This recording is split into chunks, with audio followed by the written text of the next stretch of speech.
నమస్తే. అనురాధరావు, బాలల హక్కుల సంఘం ప్రెసిడెంట్. సంక్రాంతి అనగానే ఫస్ట్ గుర్తొచ్చేది పతంగులు, ముగ్గులు, గొబ్బెమ్మలు. సంక్రాంతి సెలవులు ప్రారంభమయ్యాయి. పిల్లలు ప్రతి ఒక్కళ్ళు పతంగులు ఎగరేస్తూ ఆనందంగా ఆడుకుంటూ ఉంటారు. అయితే ఈ ఆనందాన్ని మనం సొంతం చేసుకోవాలంటే కొన్ని జాగ్రత్తలు తీసుకోవాలి పేరెంట్స్. ఏంటి ఆ జాగ్రత్తలు అంటే, ఫస్ట్ మాంజా దగ్గర జాగ్రత్త పడాలి. ఎలాంటి మాంజా వాడాలి? చైనా మాంజా అసలు వాడకూడదు. ఎవరైతే ఈ చైనా మాంజా అమ్మకాలు జరుగుతున్నారో వారిపైన ప్రభుత్వం కఠినంగా చర్యలు తీసుకోవాలి. స్థానికంగా ఉండే మనకి ఎవరైనా మన చుట్టుపక్కల చైనా మాంజా అమ్ముతున్నట్లు తెలిస్తే వెంటనే స్థానిక పోలీస్ స్టేషన్లో కంప్లైంట్ ఇవ్వండి, ఫలానా వ్యక్తులు అమ్ముతున్నారని. ఎందుకంటే లాస్ట్ ఇయరే ఒక అతను చైనా మాంజాతో చనిపోయాడు, అది కట్టయి గొంతుకు అడ్డం పడి. పిల్లలకు చాలా డెలికేట్గా ఉంటారు, వాళ్ళ చేతులు కట్ కావచ్చు, ఇంకేదైనా కట్ కావచ్చు. కాబట్టి ఆ మాంజా అసలు వాడొద్దు. ఖచ్చితంగా దీనిపైన చర్యలు తీసుకోవాలి. పేరెంట్స్ జాగ్రత్తగా నార్మల్ దారాన్నే ఈ పతంగికి కట్టుకునే విధంగా చర్యలు తీసుకోవాలని బాలల హక్కుల సంఘం మరీ విజ్ఞప్తి చేస్తుంది. అట్లాగే మీరు పిల్లలు మేడలపైన ఎగిరేస్తుంటే పేరెంట్స్ ఉండాలి, ఆ పెద్దవాళ్ళు ఎవరైనా ఉండాలి.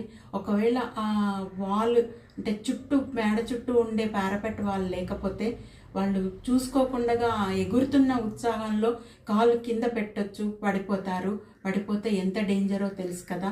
కాబట్టి పేరెంట్స్ కానీ పెద్దవాళ్ళు కానీ లేకుండా మెడలపైన ఎగిరేయద్దు. అట్లాగే కరెంటు వైర్లు ఉంటాయి, అవి తగిలిన షాక్తో ఇబ్బంది పడతారు.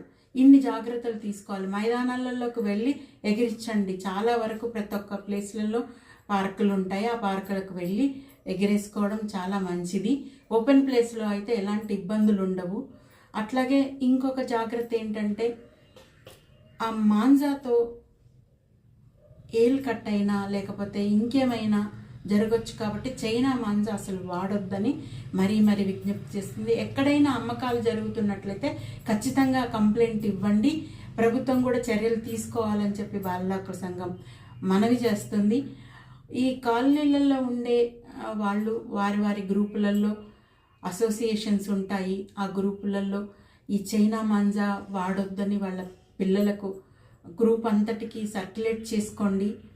జాగ్రత్తగా అసోసియేషన్ కానీ అంటే ఓపెన్ ప్లేస్కి వెళ్ళి ఎగిరేయటమో లేకపోతే మేడలపైన ఎగిరేస్తే తీసుకోవాల్సిన జాగ్రత్తలు తీసుకోవటము ఇవన్నీ చేయాలి. అప్పుడే సంతోషంగా సంక్రాంతిని జరుపుకోవటానికి అవకాశం ఉంటుంది. కాబట్టి ఈ జాగ్రత్తలు తీసుకోవాల్సిందిగా పేరెంట్స్కి బాలల హక్కుల సంఘం విజ్ఞప్తి.